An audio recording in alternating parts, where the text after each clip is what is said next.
¿Qué tal? ¿Cómo estás? Bienvenido nuevamente a una emisión más de este podcast lógico y crítico. Te recuerdo, mi nombre es Darío Moreno y no olvides seguirnos en nuestras redes sociales. Me encuentras en Facebook, en Instagram, en Twitter, en LinkedIn, en todas como Darío Moreno. El día de hoy tenemos dos temas interesantes que queremos platicar. Uno es muy relacionado a algunos consejos que tienen que ver con el emprendimiento, este espíritu que de pronto todos hemos llegado a tener, en base al cual queremos olvidarnos quizá de tener un trabajo, de ser empleados, que nada de malo tiene, pero en miras o en un objetivo trazado sobre lograr un emprendimiento, una mejora económica, una mejora incluso en nuestro estilo y nuestro nivel de vida, pues decidimos simplemente dedicarnos al emprendimiento, crear un negocio, buscar qué habilidades son las que tenemos y echarlo a andar. Y de pronto en ese camino nos encontramos con mucha información y hoy te quiero platicar acerca de justamente qué información es de la que realmente nos tenemos que hacer llegar para poder al menos acercarnos hacia este emprendimiento exitoso. Por otro lado, hoy traemos un tema que prácticamente a nivel mundial, ni siquiera es un tema exclusivo de México, se deriva acerca de obviamente todas las consecuencias que vienen del efecto post pandemia. Hoy que la vacunación en los países más avanzados e incluso en los que no tanto, ya poco a poco hemos mejorado en el porcentaje o en el índice de vacunación, pues ya se comienzan a sentir obviamente la reincorporación a la actividad empresarial con la mayor normalidad posible. Sin embargo, las consecuencias económicas son las que hoy por hoy se comienzan a notar con mucho mayor estrago, con mucho mayor fuerza. Y obviamente los gobiernos pues son los primeros que también llegan a sentir esta baja en la recaudación y por ello tienen que crear miles de estrategias, entre ellas aumentos de impuestos, creación de nuevos impuestos o simplemente la rigurosidad en la fiscalización a los contribuyentes cautivos. Hoy justamente queremos platicar de una nueva idea, no nueva, sino simplemente hoy sí la implementación. Quizá de pronto es muy ideático este sueño de los gobiernos por lograr recaudar más y hoy por hoy todos observan o miran con un buen gesto al grabar las riquezas de los más poderosos, es decir, a quienes tienen mucho dinero hay que grabarles un impuesto por tener ese dinero, independientemente de lo que ya pudieron haber pagado y de lo que hoy justamente vamos a platicar. Y comenzamos con el primer tema. Señalábamos en la introducción y decíamos que pues de pronto cuando queremos dejar el trabajo, quizá siempre se notan dos momentos claves en los cuales uno quiere comenzar a emprender. Uno es cuando pues ya te cansó la vida de trabajar, de depender de un patrón, de depender de un sueldo, quizá de alguna injusticia que se vivió en el trabajo. Y la segunda es obviamente cuando ya estoy despedido o prácticamente despedido, ¿no? Todo suena, todo parece indicar que en cualquier momento me van a correr de la empresa, que me van a entregar una posible liquidación.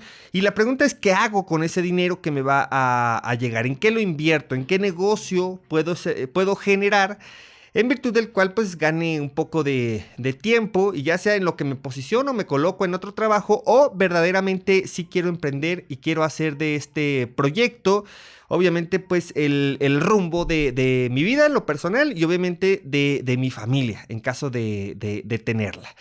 Y el punto es que cuando comenzamos con este sueño del emprendimiento, pues nos hacemos llegar de muchos libros que no son malos, incluso lo digo con cierta lógica, son buenos. Por ahí hace poco leía o comencé a leer, la verdad es que no es mucho de mi agrado, al menos ya en este momento, leer este tipo de libros de Robert Kiyosaki. Hoy en México, hace poco salió uno de un empresario reconocido en México como Arturo Elías Ayub, en el cual pues hablaba acerca de algunos consejos, vivencias o recomendaciones que hacía para la negociación, para el éxito empresarial.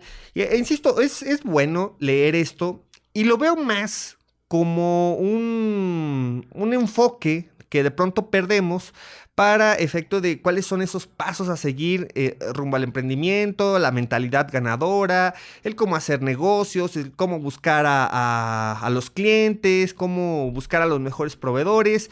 Y al final, pues se crea una mentalidad positiva que para efectos del emprendimiento, pues obviamente que sí es importante, sí es trascendente.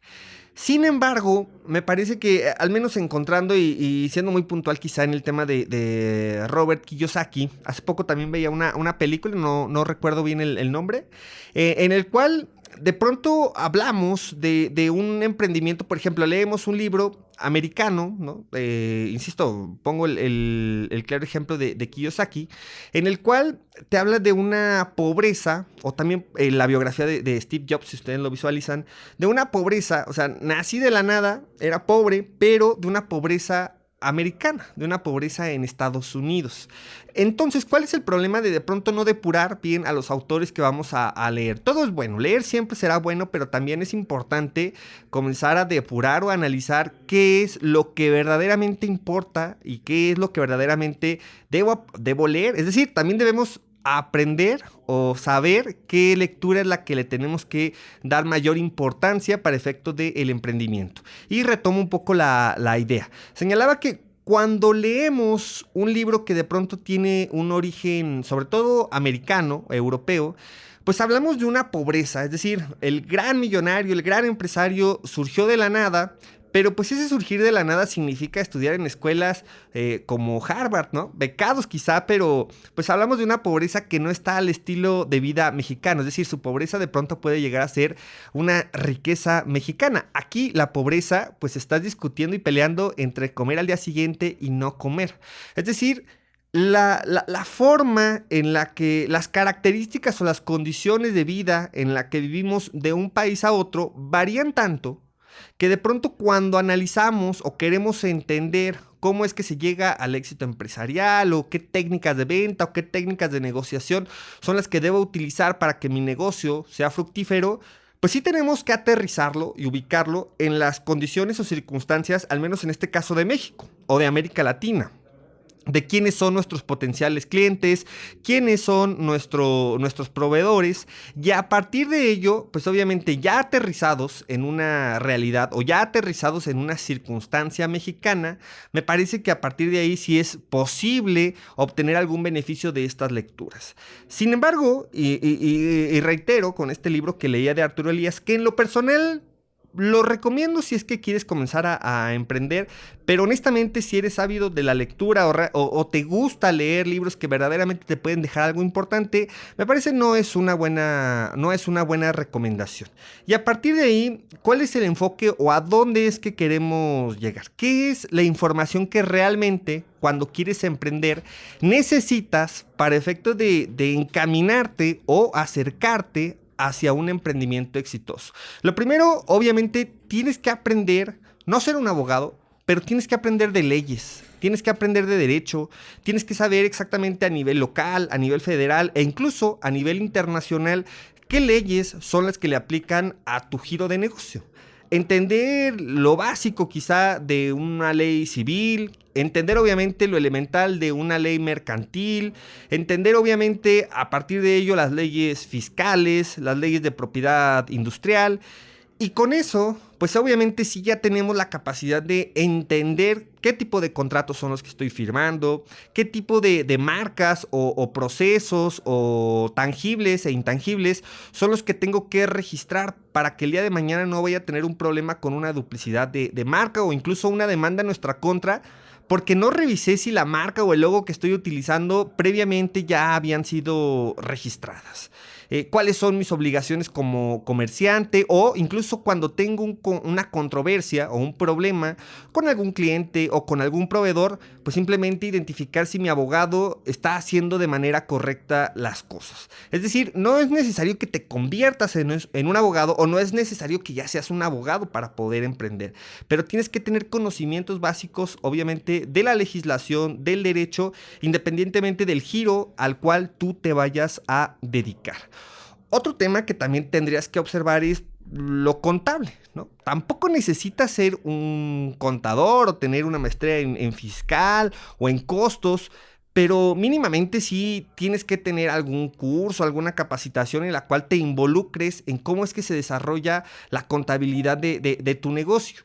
¿Y eso por qué es importante? Porque si hay algo que a lo que todos le tenemos miedo siendo emprendedores, y no sé por qué, pero es un miedo que me parece el propio gobierno lo fomenta de tal manera que te portes bien. Es un poco como el regaño de los papás o de la mamá, en el cual pues simplemente te dice: si no te portas bien te voy a pegar, te voy a castigar, te voy a sancionar.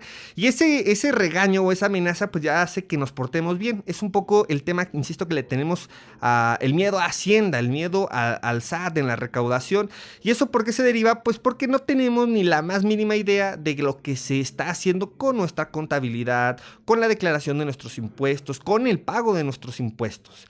Algo mínimo que tenemos que desarrollar es esta parte de la contabilidad de costos para saber exactamente cuando vendo un producto, sobre todo un producto, que también podría ser un servicio, pero cuando vendo un producto, ¿qué costo tiene para mí? ¿Qué costo representa el poder vender ese producto en 100, 200, 500 pesos? Es decir, si a mí ya al final pagando el envío, la mercancía, el material, la nómina, todo lo que obviamente genera como costo el crear ese producto y al momento de venderlo, si a mí al final me cuesta 300 y lo estoy vendiendo en 500, bueno, ahí podríamos analizar si ese margen de utilidad me sirve o no me sirve, me es funcional o no me es funcional para efecto, insisto, de acercarme a que el negocio sea verdaderamente exitoso. Insisto, costos es una parte de la contabilidad y es importante que sin ser expertos en ella tengamos la capacidad de poderlo analizar. Cuestiones de administración de negocios, naturalmente, esa parte también es clave. Uno de los principales motivos por el cual un negocio fracasa, pues es porque no sabemos administrar nuestros recursos, no sabemos en dónde tenemos que destinar el recurso, el dinero que estamos ganando, si nos lo gastamos, si lo reinvertimos, en qué lo reinvertimos. De pronto, cuando, insisto, nosotros leemos libros pues sobre todo muy emocionales, que nos motivan a emprender, que tú todo lo puedes, que tú lo vas a lograr, pues ahí te hablan de la reinversión, pero muy pocos te dicen exactamente en qué reinvertir para el giro de tu negocio. Al final puedes estar gaste y gaste todo lo que te llega como ganancia y pues te vas a quedar con muchísimo inventario, con muchísimo equipo y al final si tu negocio no funciona, pues ¿qué vas a hacer con ese equipo? Lo vas a vender y lo vas a tener que malbaratar. Entonces es importante que también en este enfoque de administración lo conozcas o al menos, insisto, tengas una mínima idea de cómo es que tienes que racionar tu gasto, por ejemplo, o tus inversiones, o hasta qué momento puedes retirar utilidades, e incluso más allá, va desde tus finanzas personales. ¿Cómo pretendes crear un negocio y que es naciente y que a lo mejor apenas vamos a ver si funciona, pero tú pretendes vivir del negocio? Entonces son cuestiones muy básicas que se tienen que aprender y que, insisto, muchas veces estos libros motivacionales, emocionales, son importantes, claro, pues para tener siempre la pila puesta y que ese ánimo por emprender no termine en el corto plazo. Pero insisto, si no ubicas muy bien estas cuestiones, y agrego más, temas de mercadotecnia, temas de publicidad, y reitero, temas de derecho, de contabilidad, de administración, de finanzas, pues me parece que si no tienes la mínima idea de cómo es que esto funciona y lo vas a hacer de manera empírica, seguramente lo vas a aprender, pero quizá echando a perder varios negocios. Y aquel que te diga que para ser exitoso en los negocios tienes que fracasar muchas veces, pues me parece que es bastante cuestionable porque la intención sería siempre tener éxito. Estoy de acuerdo que en ocasiones se va a fallar, eso sí. Pero si tú inicias con la idea de que vas a fracasar para aprender, pues me parece que habría que pensar si tienes el colchón suficiente financiero, pues para hacer subsistir 3, 4, 5 negocios y seguir viviendo sin problemas de mañana qué es lo que vas a comer, en qué vas a gastar, en qué te vas a trasladar, cómo vas a pagar el carro, la gasolina y todas las deudas que por naturaleza misma de las personas e insisto de las circunstancias en México pues tenemos que tener. Entonces seamos cuidadosos, depuremos muy bien la información que vamos a revisar e insisto, observemos, aunque sea de manera muy ligera, de una manera no tan, insisto, al final sí hay que contratar un abogado, sí hay que contratar un contador, siempre hay que apoyarse de un experto, de un especialista, pero la idea es que tú tengas los mínimos conocimientos para que puedas acercar a tu negocio hacia ese éxito que tanto estamos buscando. Y ese es el primer consejo, la primera recomendación que queríamos realizar. Y ahora sí, vámonos al tema fiscal. Bien, analicemos entonces este tema que platicábamos inicialmente referente a la aplicación de un impuesto a la riqueza, ¿no? Más allá del impuesto sobre la renta, que ahorita explico exactamente en qué consiste. Bueno, reiteramos. El punto clave es que el efecto pospandemia lo que nos dejó es obviamente una grave crisis económica. Y ante esto, igual que a lo mejor en una cuestión personal, ¿qué hacemos cuando pues, se nos vino la pandemia, perdimos trabajo? Pues naturalmente tenemos que buscar formas alternativas de generar ingresos, ya sea pues con un negocio, buscando otro trabajo, una casa que a lo mejor es nuestra, pero es grande, la podemos rentar y a lo mejor nosotros rentamos en otro lugar más pequeño y al final nos quedamos con la diferencia. Y el punto es que generamos un plan que nos permita, obviamente, aliviar un poco quizá la saturación económica que en el momento podemos llegar a tener y que nos impide cumplir con todas las obligaciones que por naturaleza pues tenemos que hacer con la familia, con el banco, con la casa, con el Infonavit, si es que tenemos un crédito por ahí, en fin, todas las deudas que tenemos al final tenemos que crear esa estrategia para poder solventar todas estas necesidades. Pues lo mismo ocurre con el gobierno. El gobierno también tiene compromisos, sobre todo compromisos de carácter macroeconómico, en el cual necesita hacerse llegar de los recursos suficientes para efecto de cumplir con dichos compromisos. ¿Qué ingresos son los que tiene? Existen diversos, pero sobre todo los que más hacen que llegue dinero a las arcas del Estado, pues obviamente son los impuestos, en general las contribuciones. En este sentido, si los impuestos son, bueno, entendiendo que el tema del petróleo ha disminuido considerablemente, sobre todo en los últimos años, pues el tema de los impuestos cobra vital importancia. Y en ese contexto, o en ese sentido, no hay más. Cuando se quiere recaudar más impuestos, tienes que o subir los impuestos existentes o crear nuevos impuestos. Ambos puntos, ambas cuestiones, tienen un efecto secundario más allá que obviamente la recaudación va a aumentar. Y aquí, una tercera forma en la que lo puedes generar es haciendo más exhaustivas o fortaleciendo la fiscalización a los contribuyentes. Es decir, a lo mejor con las mismas tasas, con los mismos impuestos, el contribuyente cautivo está generando alguna figura por medio de la cual disminuye el pago del impuesto. Entonces hay que vigilar, hay que ser muy exhaustivos en la forma en la que este contribuyente cumple o no cumple con sus obligaciones y en determinado momento que se le sancione y que obviamente se recupere ese impuesto al cual incumplió. En este contexto, insisto, salvo esta tercera, las dos primeras, crear nuevos impuestos y subir tasas del impuesto, tiene un efecto secundario que es más político que financiero. ¿Cuál es ese efecto político? Imagínate tú qué ocurriría si el día de hoy o mañana o en este mes, previo al 6 de junio en el cual son las elecciones en México, se anuncia un nuevo impuesto o un aumento de impuestos. O simplemente imaginemos que el IVA, el impuesto al valor agregado, ya desaparece esta tasa 0% que se le aplica a la agricultura, a las medicinas, a los alimentos. Y en base a ello, digamos, ya todo va a ser tasa 16%. Esto pues obviamente tiene como consecuencia una mayor recaudación, pero seguramente si el gobierno en estos momentos lo hace, el 6 de junio, el 6 de junio, pierde la mayoría en el Congreso y seguramente quizás se iría hasta segunda o tercera fuerza si así lo hiciera. Imagínate tú cómo te sentirías si mañana vas y compras unas medicinas que de por sí son caras, pero que normalmente te cuestan 300, 400 pesos y de golpe ya mañana te valen casi 600 pesos. Eso es básicamente el efecto que generaría no estás creando un nuevo impuesto, ni siquiera estás aumentando la tasa, simplemente estás modificando la ley de tal manera que esta recaudación le pega o le afecta al contribuyente. ¿Y quién es el contribuyente? Pues tú, el que va a ir a pagar, a comprar algo.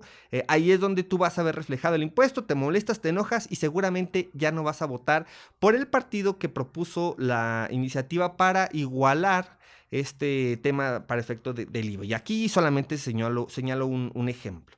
Entonces, esta es la consecuencia que obviamente se genera al momento de crear un nuevo impuesto o de subir los impuestos.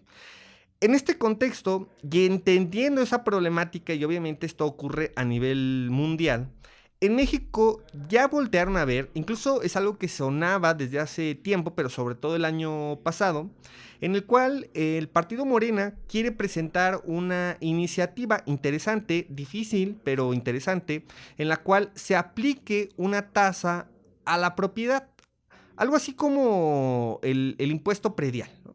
En el cual tú ya pagaste una casa, quizá está totalmente liquidada ante el banco, a lo mejor la pagaste en efectivo, sin embargo, año con año tienes que pagar un impuesto predial. Bueno, algo similar ocurriría a nivel federal. Es decir, de todas tus cuentas bancarias, de todos los recursos que tú ya tienes, de las propiedades, de los derechos con los que cuentas y que obviamente te generan cierta riqueza, independientemente del impuesto sobre la renta que ya causó.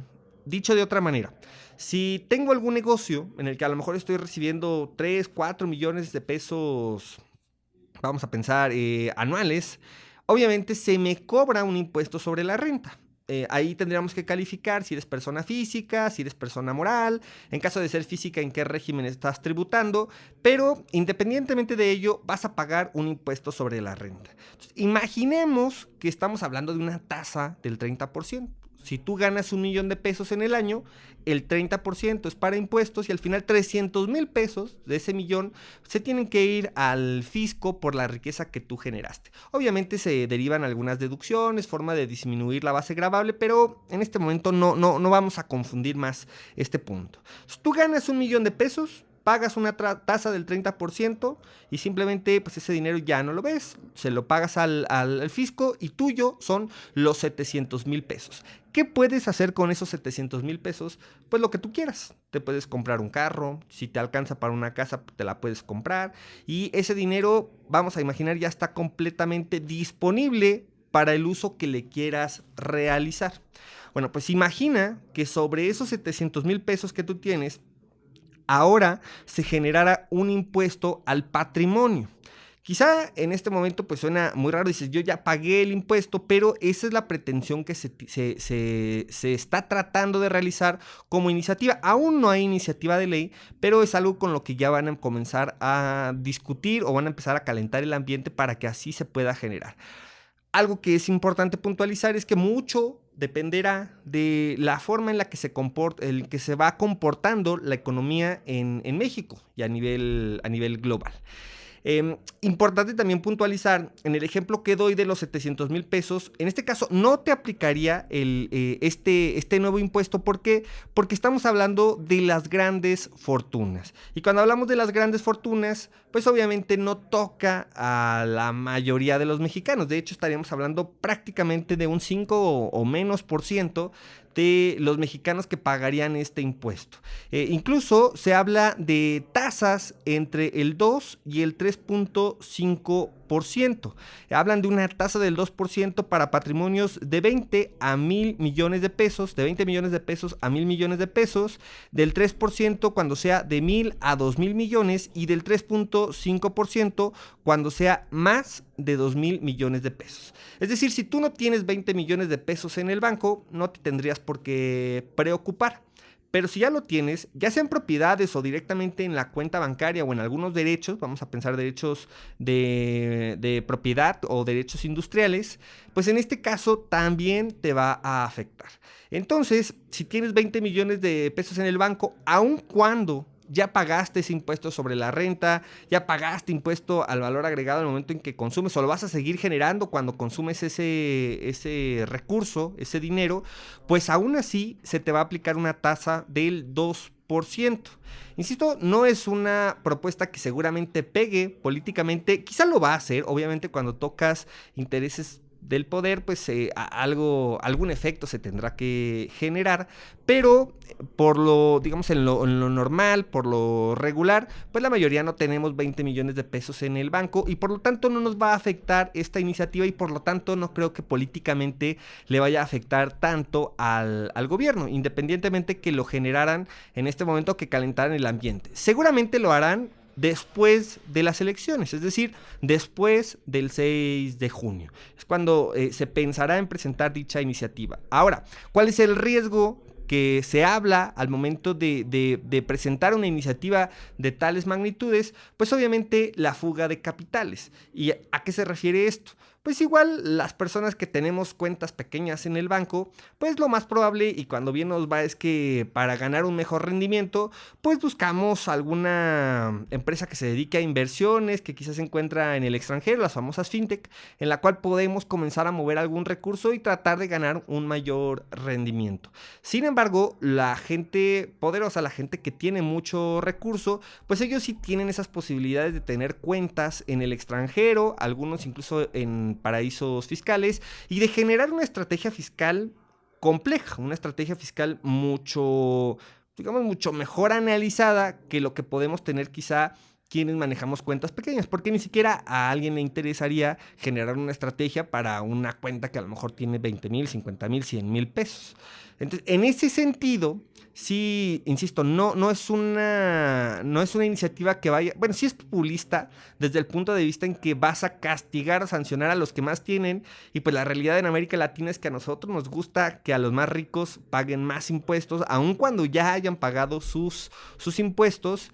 Pero, pues obviamente cuando le pegas a la clase alta, seguramente tendrá que tener algún efecto. Riesgos, pues esa fuga de capitales. Si en México me vas a cobrar tanto impuesto, y ahora ya, aparte de que te pagué impuestos sobre la renta, te voy a tener que pagar un impuesto por el hecho de tener ese dinero en mi cuenta bancaria, pues lo mejor es retirarlo. Lo saco al extranjero, busco la forma en la cual pueda generar alguna estrategia fiscal. Seguramente se irá blindando, se va a ir perfeccionando conforme avance el tiempo. Insisto, primero será cuestión de que se presente dicha iniciativa.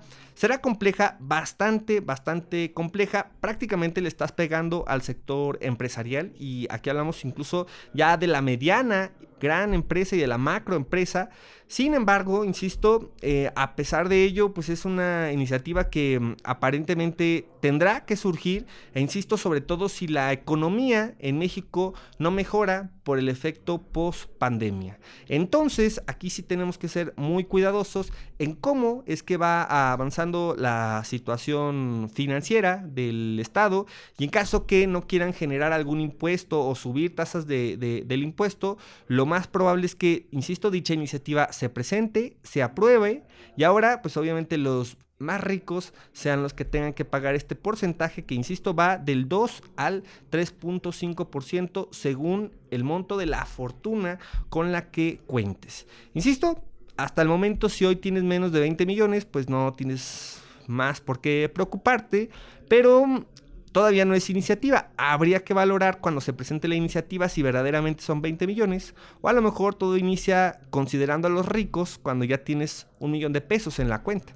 Y me parece que si hablas de 1 millón de pesos, ya no creo que sea ese 3% de la población o ese 5%, seguramente ya cubrirá un 15%, tampoco es tanto, pero básicamente sí a la clase media le comenzará a afectar esta iniciativa.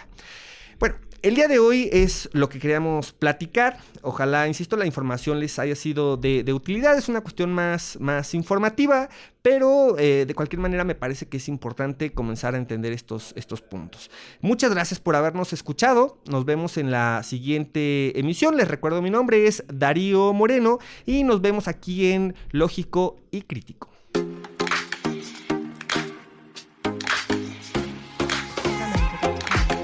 Esto es una producción de Extens Podcast.